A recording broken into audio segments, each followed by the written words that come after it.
పరీక్ష ఏదైనా ఫలితాలలో అందనంత ఎత్తులో ట్రినిటీ ఇంటర్ మరియు ఐఐటి నీట్ అకాడమీ అడ్మిషన్లు జరుగుతున్నవి. వివరాలకు సంప్రదించండి ట్రినిటీ విద్యా సంస్థలు.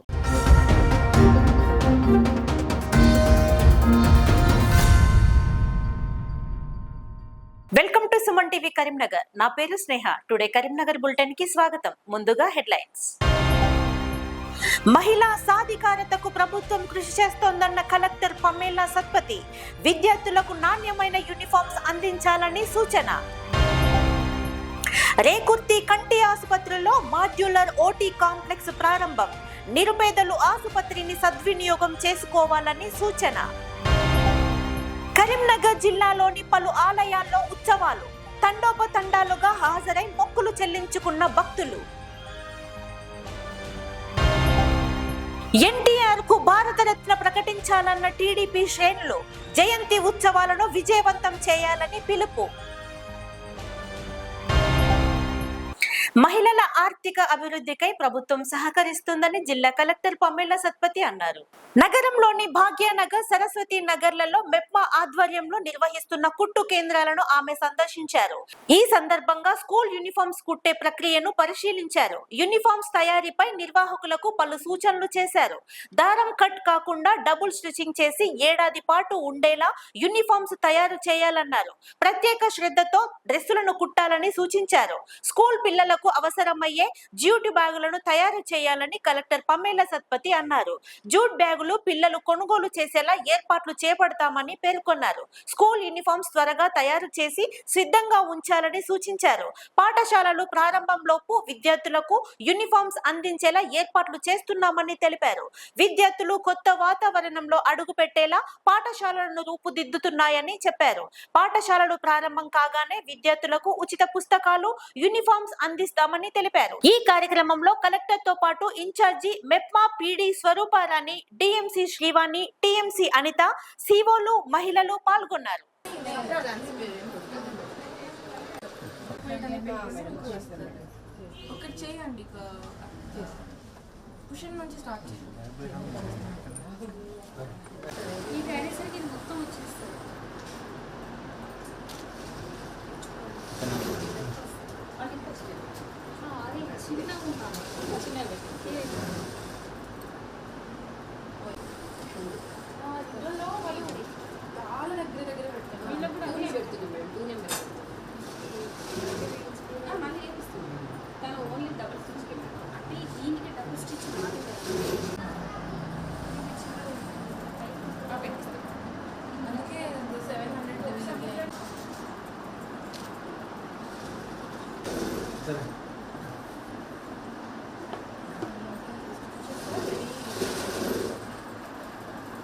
వైట్ మీదనే చెక్ మీద నాకు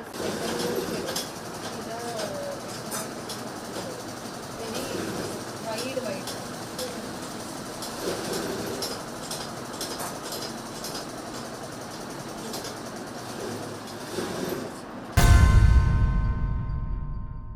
కరీంనగర్ జిల్లా మానకొండూరు మండల కేంద్రంలో శ్రీ వెంకటేశ్వర స్వామి బ్రహ్మోత్సవాలు ఘనంగా జరిగాయి. శ్రీనివాస నగర్ లోని వెంకటేశ్వర స్వామి ఆలయంలో 10 రోజుల పాటు జరగనున్న బ్రహ్మోత్సవాలకు భక్తులు అధిక సంఖ్యలో హాజరయ్యారు.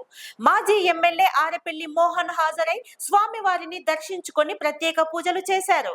స్వయంభుగా వెలసిన శ్రీ వెంకటేశ్వర స్వామి ఉత్సవాల్లో భాగంగా జాతర జరుగుతోందని ఆలయ అర్చకులు తెలిపారు. ఈ సందర్భంగా రథోత్సవం అత్యంత వైభవంగా నిర్వహించారు. వందల సంవత్సరాల నుండి మానకొండూరు వెంకటేశ్వర స్వామి ఆలయంలో పూజలు చేపడుతున్నామని తెలిపారు. భక్తులు స్వామిని దర్శించుకొని తరిస్తున్నారని చెప్పారు. రాష్ట్ర ప్రజలు అందరూ బాగుండాలని ఆకాంక్షించారు. ఈ కార్యక్రమంలో మాజీ ఎమ్మెల్యే ఆరెపల్లి మోహన్ తో పాటు ఆలయ కమిటీ ప్రతినిధులు, భక్తులు తదితరులు పాల్గొన్నారు.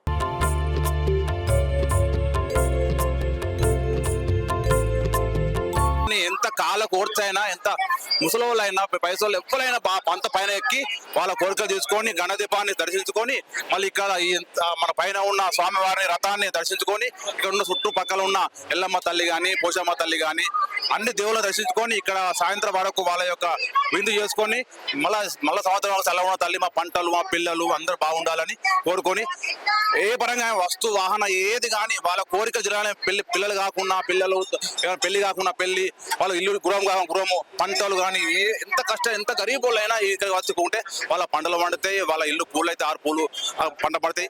అది నేను కోరుకునేది. వైశాఖ శుక్ల దశమి నుండి వైశాఖ బహుళ విడియ వరకు మనకు జాతర జరగడం, మనకు వెనకటి నుంచి ఈ యొక్క 10 రోజులు జాతర జరగడం మన ఆనవాయితీ, ఇక్కడ ఆచారం. స్వయంభూ శ్రీ వెంకటేశ్వర స్వామి అలవేలుమంగ సమేత వెంకటేశ్వర స్వామి ఆది లక్ష్మీ వెంకటేశ్వర స్వామి అని కూడా అంటారు. ఈ యొక్క 10 రోజులు ఘనంగా ఉత్సవాలు జరుగుతాయి. ఈవేళ రథోత్సవం అత్యధి వైభవంగా జరుగుతుంది. కావున ప్రజలందరూ కూడా సహకరించి ప్రతి ఏడా కూడా వచ్చి స్వామి యొక్క అనుగ్రహాన్ని పొందగలరని మనవి. జై శ్రీమన్నారాయణ.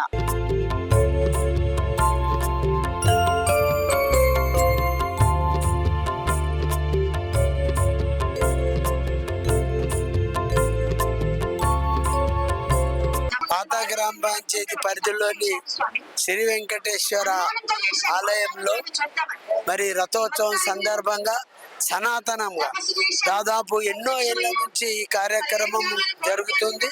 అందులో భాగంగా ఈరోజు మానాకొండూరు మండలంతో పాటు ఇతర మండలాలకు సంబంధించిన భక్తులందరూ పాల్గొని మరి వెంకటేశ్వరరాముని దర్శించుకొని మరి భక్తులందరూ తరిస్తూ ఉన్న సందర్భంలో మరి మేము ఆ దేవదేవుని కోరుకునేది ఈ మండల ప్రజలు, ఈ జిల్లా ప్రజలు, మరి ఈ రాష్ట్ర ప్రజలందరూ బాగుండాలని వెంకటేశ్వర స్వామిని కోరుకున్నాం.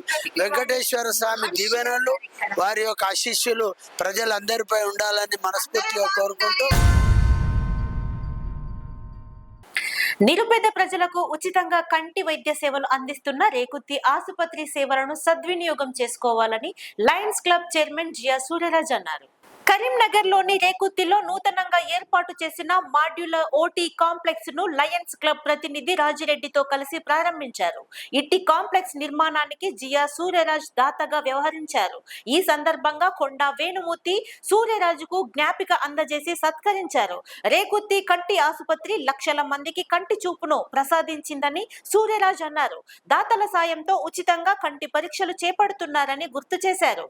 మాడ్యులర్ ఓటీ కాంప్లెక్స్ ను ప్రారంభించే అవకాశం కలిగినందుకు సంతోషంగా ఉందని చెప్పారు. సుమారు 7,90,000 మందికి పరీక్షలు నిర్వహించామని, ఇందులో 90,000 మందికి పైగా ఉచితంగా ఆపరేషన్లు చేశామని లయన్స్ క్లబ్ ప్రతినిధి కొండా వేణుమూర్తి అన్నారు. ప్రతి వారానికి ఒకసారి గ్రామాలలో క్యాంపులు నిర్వహిస్తామని చెప్పారు. ప్రైవేట్ ఆసుపత్రులకు దీటుగా ఆపరేషన్లు చేస్తున్నామని తెలిపారు. బయటి ఆసుపత్రుల కన్నా 75% ఫీజు తక్కువగా ఉంటుందని గుర్తు చేశారు. ఈ కార్యక్రమంలో లయన్స్ క్లబ్ ప్రతినిధులు రాజిరెడ్డి, వెంకటేశ్వరరావు, కోదండరాం, భద్రేశం, కొండా వేణుమూర్తి, లయన్స్ క్లబ్ ప్రతినిధులు తదితరులు పాల్గొన్నారు. మహాడేకర్ గారి ఆధ్వర్యంలో ఇది అప్పట్లో నిర్మించబడ్డది. మరి దీన్ని అంచెలంచెలుగా ఈ మన లయన్స్ క్లబ్ దీన్ని అభివృద్ధి చెందిస్తూ చేస్తూ మరి ఎంతో మందికి సేవలు అందిస్తూ ఈరోజు ఎన్నో లక్షల మందికి ఈ హాస్పిటల్ హాస్పిటల్గా కంటి శస్త్రచికిత్సలు చేయబడినటువంటి హాస్పిటల్. అందరికీ ఫ్రీగానే ఈ హాస్పిటల్లో ముందు ప్రిఫరెన్స్ ఇచ్చి చేస్తారు. తర్వాత అంతేకాకుండా మరి మీరు చేస్తున్నట్టు విలేజ్లలో సేవలు కూడా చాలా హర్షణీయమైనవి. దాంట్లో భాగంగా వీళ్ళు ఈ హాస్పిటల్ మరి అంతే ఒక ప్రైవేట్ వాళ్ళకు కూడా సేవలు అందించాలనే ఉద్దేశంతో ఈ స్పెషల్ మాడ్యులర్ ఆపరేషన్ థియేటర్ కట్టాలని నిర్ణయించారు. దాంట్లో భాగంగా దీనికి కొంత డొనేషన్స్ సేకరించారు. మరి దీన్ని ఇనాగ్రేట్ చేయడానికి నాకు ఒక అవకాశం ఇచ్చారు. సో ఇది ఇనాగ్రేట్ చేస్తున్నందుకు నాకు చాలా సంతోషంగా ఉంది. ఇదే ప్రకారంగా ఇంకా ముందు కూడా వాళ్ళు మంచి హాస్పిటల్ ఇంకా అభివృద్ధి చేయాలని నేను కోరుచు ఈ సమయం ఇచ్చినందుకు నాకు ధన్యవాదాలు తెలియజేస్తున్నాను. Thank you. నేను lion Konda Venumurthy, chairman lions club of Karimnagar charitable eye hospital. ఈ హాస్పిటల్ 1988 ప్రారంభించబడింది. అప్పటి human resources development minister PV Narasimha Rao గారు ప్రారంభించడం జరిగింది. ఇప్పటి వరకు 7,95,000 మంది పేషెంట్స్ను ఓపీలో చూడడం జరిగింది. సుమారుగా 1,90,000 సర్జరీస్ మేము పర్ఫామ్ చేయడం జరిగింది. వీక్లీ 4 అవుట్రీచ్ క్యాంప్స్ కండక్ట్ చేస్తాము. అలా చేసినటువంటి గ్రామాల్లోకి వెళ్ళడం, పేషెంట్ తీసుకురావడం, పేషెంట్ అటెండెంట్ని తీసుకురావడం, ఇక్కడ సర్జరీ చేయడం, మెడిసిన్స్ ఇవ్వడం, 3 days ఫుడ్ పెట్టడం, ఆప్టికల్స్ ఇవ్వడం, మళ్ళీ ఊళ్ళో డ్రాప్ చేయడం, ఇదంతా కూడా టోటల్లీ ఫ్రీగా జరుగుతుంది. ఇప్పటికీ ఒక 90,000 ఆపరేషన్లు ఆ విధంగా మేము ఫ్రీగా చేయడం జరిగింది.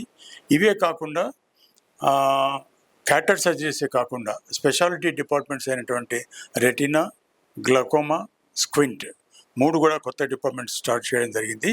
దాని ద్వారా ఏవైతే కరీంనగర్లో ఇలాంటి సేవలు అవైలబుల్ లేవో అలాంటి సేవల్ని మేము ప్రారంభించాం. బయట కార్పొరేట్ హాస్పిటల్ లోపల ఏ రకమైన ట్రీట్మెంట్ ఉంటుందో ఆ రకమైన ట్రీట్మెంటు బయట కంటే 75% లెస్లో మా దగ్గర ఆ సర్జరీస్ చేయబడతాయి. కనుక ప్రజలందరూ వినియోగించుకోవాలని చెప్పి కోరుతున్నాను. Thank you. కరీంనగర్ జిల్లా తిమ్మాపూర్ మండల ఎల్ఎండి కాలనీలోని శ్రీ గిరిజా మృత్యుంజయ మహాదేవాలయంలో నూతనంగా నిర్మించిన సోఫాన మండపాన్ని ప్రారంభించారు. మొదటగా ఆలయంలో ప్రత్యేక పూజలు చేశారు. దాతలు అందించిన విరాళాలతో ఈ షెడ్డు నిర్మాణం చేపట్టినట్టు పురాణం మహేశ్వర శర్మ తెలిపారు. అనంతరం విరాళాలు అందించిన దాతలను ఆయన సన్మానించారు.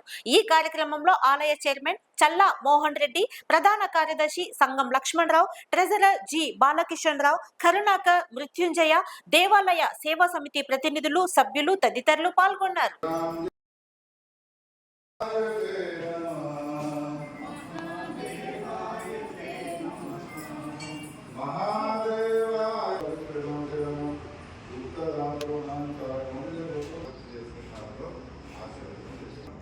అది తర్వాత దాతలు ఎవరైతే ఉన్నారో వాళ్ళందరూ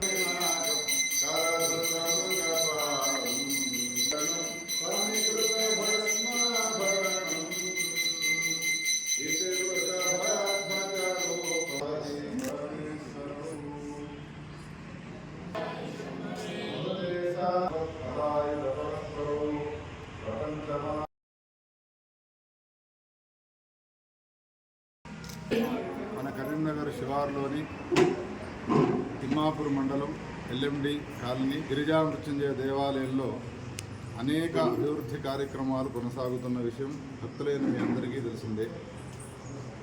మన గిరిజా మృత్యుంజయ దేవాలయంలోని మృత్యుంజయ మహాదేవుడు కోటి కల్పవృక్షములు, కోటి కామధేనులతో సమానమైన వాడు అనే విషయం ప్రత్యేకించి చెప్పాల్సిన అవసరం లేదు.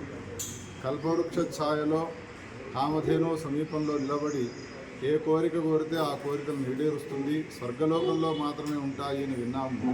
కానీ మన గిరిజా మృత్యుంజయుడు మాత్రము ఒక్క కామధేను, ఒక్క కల్పవృక్షము కాదు, కోటి కల్పవృక్షాలు, కోటి కామధేనులతో సమానమైంది. భక్తుల యొక్క కోరికలన్నింటినీ కూడా ఈడేరుస్తున్నటువంటి మహా గొప్పనటువంటి మహాదేవ ప్రభు. అటువంటి ఆలయాన్ని నిర్మించిన తర్వాత అంచెలంచెలుగా అభివృద్ధి అవుతూ భక్తుల కొంగు బంగారమై విరాజిల్లుతున్నటువంటి ఆలయ ప్రాంగణంలో మెట్లపై నుండి ఎక్కడము, ఎండకు ఎండ, వానలో తడిసిపోవడము ఇవన్నీ జరుగుతున్నాయని దృష్టిలో ఉంచుకొని భగవంతుని ప్రేరణతో భక్తులైన మీ అందరి సహాయ సహకారాలతో దివ్యమైనటువంటి సుందరమైనటువంటి మంటప నిర్మాణం చేయడం జరిగినది. సోపాన మంటప నిర్మాణం చేసిన తర్వాత ఈ రోజున ఆ మాజీ ముఖ్యమంత్రి ఎన్టీ రామారావుకి భారతరత్న ప్రకటించాలని టీడీపీ కార్యనిర్వాహక కార్యదర్శి కళ్యాడపు ఆగయ్య అన్నారు. నగరంలోని మంకమ్మతోట టీడీపీ కార్యాలయంలో సమావేశం నిర్వహించారు. ఈ మేరకు టీడీపీ పార్టీ పతాకాన్ని ఎగురవేశారు. అనంతరం ఎన్టీఆర్ చిత్రపటానికి పూలమాలలు వేసి ఘనంగా నివాళులు అర్పించారు. బడుగు బలహీన వర్గాల పెన్నిది ఎన్టీఆర్ అని, పేదవాడికి పట్టెడు అన్నం పెట్టిన నాయకుడని కళ్యాడపు ఆగయ్య అన్నారు. ఎన్టీఆర్ పార్టీని స్థాపించింది 9 మాసాల్లోనే అధికారం చేపట్టి ప్రజలకు ఇచ్చిన వాగ్దానాలను అమలు చేశారని కొనియాడారు. టీడీపీ ఆధ్వర్యంలో ఎన్టీఆర్ విగ్రహం వద్ద ఎన్టీఆర్ జయంతి కార్యక్రమం నిర్వహించనున్నామని తెలిపారు. నాయకులు, కార్యకర్తలు తప్పక పాల్గొని విజయవంతం చేయాలని పిలుపునిచ్చారు.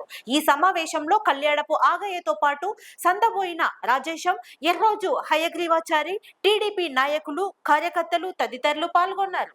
సమావేశం ఏర్పాటు చేసుకోవడం జరిగింది. ముఖ్యంగా ఈరోజు సమావేశం ఏర్పాటు చేసిన ఉద్దేశం ఏంటంటే తెలుగుదేశం పార్టీ వ్యవస్థాపక అధ్యక్షులు, ఆంధ్రప్రదేశ్ మాజీ ముఖ్యమంత్రి పెద్దల పెన్నిది ఎన్టీ రామారావు గారి 101వ జయంతి కార్యక్రమం మరి మే 20వ తేదీన జరుపుకుంటానికి కొరకు యావత్ తెలుగు రాష్ట్రాలను కాకుండా భారతదేశ వ్యాప్తంగా కూడా ఈనాడు కార్యక్రమం నిర్మించుకోబోయేటటువంటి విషయం కూడా మనం అందరం కూడా గుర్తు చేసుకోవాలని మనవి చేస్తూ ఆ సందర్భంగా మహనీయుడికి ఘనమైనటువంటి నివాళులు అర్పించడానికి కొరకు మేమందరం కూడా కంకణబద్ధులమై మరి కార్యక్రమం నిర్వహించుకోవడం జరుగుతుంది. 28 నాడు నగరంలో ఎన్టీఆర్ విగ్రహం దగ్గర కరీంనగర్ అసెంబ్లీ నియోజకవర్గం తిరగబడి ఆధ్వర్యంలో అక్కడ మరి కార్యక్రమం ఏర్పాటు చేయడం జరుగుతున్నది. ఎన్టీ రామారావు విగ్రహాన్ని పూలమాల వేసి ఘనంగా నివాళులు అర్పించడం జరుగుతుంది అని తొందరగా మనవేస్తూ మరి కరీంనగర్ నియోజక పరిధిలో ఉన్నటువంటి ఇతర నాయకులు కానీ అన్నగారి అభిమానులు కానీ పార్టీ అభిమానులు కానీ పార్టీ కార్యకర్తలు కూడా ఉదయం 10 గంటల వరకు అక్కడికి రావాలి. ఆడ అన్నగారి ఘనమైనటువంటి నివాళులు అర్పించడం అనంతరం మిగతా కార్యక్రమాలు ఏవైతే ఉంటే అవన్నిటి కూడా కార్యక్రమంలో పాల్గొనాలని ఈ సందర్భంగా మనం చేస్తూ ఉన్నాను. ఎన్టీ రామారావు గారు ఒక వ్యక్తి కాదు, ఒక మహాశక్తి వ్యవస్థ. ఆయన పార్టీ పెట్టిన 9 మాసాల్లోనే మరి దేశంలో కానీ ప్రపంచంలో ఎవరు సాధించిన ఘన విజయాన్ని సాధించినటువంటి నాయకుడు అంటే కేవలం ఎన్టీఆర్ మించిన నాయకుడు కానీ నటుడు కానీ ఈ దేశంలో ప్రపంచంలో ఈ బ్రతుకున్నంత వరకు ఎవరు కూడా చూడలేనటువంటి అంశాన్ని కూడా మనం గుర్తించాలి. ఎన్టీ రామారావు గారు భారత బిరుదు కేంద్ర ప్రభుత్వం ఏనాడో ఇచ్చేది ఉండే, కానీ వివక్ష వల్ల ఇప్పటి వరకు ఇవ్వకపోవడం అనేది చాలా సిగ్గుచేటైన విషయం, దేశానికి అవమానకరమైన విషయం. కనీసం ఎన్టీ రామారావు గారి 101వ జయంతి సందర్భంగా అయినా కానీ కేంద్ర ప్రభుత్వం స్పందించి తప్పకుండా ఎన్టీ రామారావు భారత బిరుదిచ్చి సత్కరించవలసిన అవసరం ఎంతైనా ఉన్నది. నిబంధనలను పాటించని ప్రైవేటు స్కూళ్లు కళాశాలలపై చర్యలు తీసుకోవాలని జిల్లా డివైఎఫ్ఐ ప్రధాన కార్యదర్శి తిరుపతి అన్నారు. నగరంలోని జిల్లా డివైఎఫ్ఐ కార్యాలయంలో మీడియాతో మాట్లాడారు. జిల్లాలో ప్రభుత్వ నిబంధనలు పాటించకుండా ఫైర్ సేఫ్టీ, ఫుడ్ ఇన్స్పెక్టర్ అనుమతి లేకుండా క్రీడా మైదానం ఏర్పాటు చేయకుండా అపార్ట్మెంట్ లాంటి భవనాలలో తరగతులు బోధిస్తున్నారని ఆరోపించారు. నిబంధనలను తుంగలో తొక్కుతూ ఈ techno, IIT, JEE mains, CBSE లాంటి రకరకాల పేర్లతో తల్లిదండ్రులను ఆకర్షించే విధంగా ప్రచారాలు చేస్తూ ఆర్థిక దోపిడీ చేస్తున్నారని ఆరోపించారు. కళాశాల యాజమాన్యాలు ఇష్టానుసారంగా వ్యవహరిస్తున్నాయని తెలిపారు. ఇప్పటికైనా నిబంధనలను పాటించని ప్రైవేటు స్కూల్, కళాశాలల యాజమాన్యాలపై తక్షణమే శాఖాపరమైన చర్యలు తీసుకోవాలని డిమాండ్ చేశారు. ఈ కార్యక్రమంలో తిరుపతితో పాటు నరేష్ పటేల్, జిల్లా సహాయ కార్యదర్శి రాజు, నాయకులు శ్రావణ్, ప్రసాద్, అరవింద్, రాజేందర్ తదితరులు పాల్గొన్నారు. విద్యా శాఖ అధికారులు నేటి వరకు కూడా ఇటు ప్రభుత్వ స్కూళ్ళను కావచ్చు, ఇటు ప్రైవేట్ స్కూళ్ళను కావచ్చు, ఏ మాత్రం తనిఖీలు నిర్వహించకుండా ఈరోజు జీతాలకు మాత్రమే పరిమితం అవుతున్న పరిస్థితి ఈరోజు కరీంనగర్ జిల్లా కేంద్రంలో కనబడుతుంది. ఈరోజు ప్రైవేట్ స్కూళ్లకు అనుమతులు ఇస్తున్నారు, ఇష్టానుసారంగా అనుమతులు ఇస్తున్నారు. కానీ ఆ స్కూళ్ళలో అసలు లైబ్రరీ ఉందా, క్రీడా మైదానాలు ఉన్నాయా, అలాగే టెట్ క్వాలిఫైయర్లు ఉన్నారా లేరా, ఏ మాత్రం తనిఖీలు నిర్వహించకుండా ఈరోజు ఇష్టానుసారంగా ఈరోజు ప్రైవేట్ స్కూల్ యాజమాన్యాలు ఆర్థిక దోపిడీ చేస్తున్న పరిస్థితి కరీంనగర్ జిల్లా కేంద్రంలో కనబడుతుంది. ఈరోజు ప్రైవేట్ స్కూళ్ళలో యూనిఫామ్లు, టైలు, బెల్టులు అమ్మరాదని ఈరోజు ప్రభుత్వ నిబంధనలు చెబుతున్నాయి. కానీ ఈరోజు ప్రభుత్వ విద్యాశాఖ అధికారుల ముందే ప్రత్యక్షంగా అమ్ముతున్నా కానీ కూడా ఈరోజు విద్యాశాఖ అధికారులు నేటి వరకు చర్యలు తీసుకోకపోవడం కారణం ఏందని తెలియాల్సిన పరిస్థితి ఈరోజు జిల్లా కేంద్రంలో ఉంది. ఈరోజు డిఓ గారు ఇప్పటి వరకు ప్రభుత్వ స్కూళ్ళలో కానీ ఇప్పటి వరకు టాయిలెట్స్ కానీ బాత్రూమ్స్ కావచ్చు, అలాగే మినరల్ వాటర్స్ కావచ్చు, అసలు బిల్డింగ్ నిర్మాణాలు కావచ్చు, అసలు పూర్తులు అవుతున్నాయా లేదా, రానున్న రోజుల్లో ప్రభుత్వ స్కూళ్ళు కూడా ప్రారంభమవుతున్నాయి. కాబట్టి వాటి మీద కూడా నేటి వరకు పట్టింపు లేని పరిస్థితి ఈరోజు జిల్లా కేంద్రంలో కనబడుతుంది. ఈరోజు ప్రైవేట్ స్కూళ్ళు కావచ్చు, ప్రైవేట్ కళాశాలలు కావచ్చు, ఈరోజు హాస్టల్ నడిపించాలంటే ఈరోజు ఫుడ్ ఇన్స్పెక్టర్ నుంచి అనుమతులు కావాలని ఈరోజు నిబంధనలు చెప్తున్నాయి. కానీ ఏ ప్రైవేట్ స్కూల్ యాజమాన్యం కూడా ఇప్పటి వరకు కావచ్చు, ఫైర్ సేఫ్టీ కావచ్చు, పొల్యూషన్స్ కావచ్చు, ఫుడ్ ఇన్స్పెక్టర్ నుంచి అనుమతులు కావచ్చు, నేటి వరకు తీసుకోకుండా ఈరోజు కేవలం డబ్బులు సంపాదించాలే వ్యాపార దృక్పథంతో ఈరోజు ప్రైవేట్ స్కూల్ యాజమాన్యాలు నడిపిస్తున్న పరిస్థితి ఈ కరీంనగర్ జిల్లా కేంద్రంలో కనబడుతుంది. ఇప్పటికైనా గౌరవ కలెక్టర్ గారికి కోరేది మేము ఒకటే, ఈరోజు విద్యాశాఖ అధికారులు పట్టించుకోకపోవడం వల్ల కనీసం తమరైనా పట్టించుకొని ఏవైతే అనుమతి కావచ్చు, నిబంధనలకు విరుద్ధంగా కావచ్చు నడుస్తున్న ప్రైవేట్ స్కూళ్ళు కావచ్చు, కళాశాల పైన తమరు కూడా స్వయంగా తనిఖీలు నిర్వహించి బాధ్యులపై కఠిన చర్యలు తీసుకోవాలని ఈరోజు కరీంనగర్ డివైఎఫ్ఐ జిల్లా కమిటీ డిమాండ్ చేస్తుంది. మేము గతంలో కూడా డిఓ గారి దృష్టి కావచ్చు, ఆర్ఐ దృష్టి కావచ్చు, నిబంధనలు పాటించని స్కూలు కళాశాలలపై చర్యలు తీసుకోవాలని గతంలో ఎన్నో వినతి పత్రాలు, ఆందోళన కార్యక్రమాలు నిర్వహించడం కానీ నేటి వరకు ఈరోజు పట్టించుకోకపోవడం చాలా బాధాకరము. ఇప్పటికైనా గౌరవ కలెక్టర్ గారు తక్షణమే స్పందించి నిబంధనలను పాటించని విద్యా సంస్థలపై తక్షణమే శాఖపరమైన చర్యలు తీసుకోవాలని ఈరోజు కరీంనగర్ డివైఎఫ్ఐ జిల్లా కమిటీ డిమాండ్ చేస్తుంది. కరీంనగర్లోని పలు ప్రాంతాల్లో హనుమాన్ దీక్ష పరులు ప్రత్యేక పూజలు చేపడుతున్నారు. ఈ మేరకు నగరంలోని మార్కండేయ నగర్ లోని ఆంజనేయ స్వామి ఆలయంలో 11 సార్లు హనుమాన్ చాలీసా పారాయణంతో పాటు పూజలు అభిషేకాలు నిర్వహించారు. అనంతరం హనుమాన్ దీక్షాపరులు భక్తులు భజన చేశారు. ఈ కార్యక్రమంలో ఆలయ కమిటీ ప్రతినిధులు, భక్తులు, శ్రీనివాస్, శ్రీధర్, విజయానందం, శారద, సూర్య, భోగ శ్రీనివాస్, మాలాదారులు తదితరులు పాల్గొన్నారు.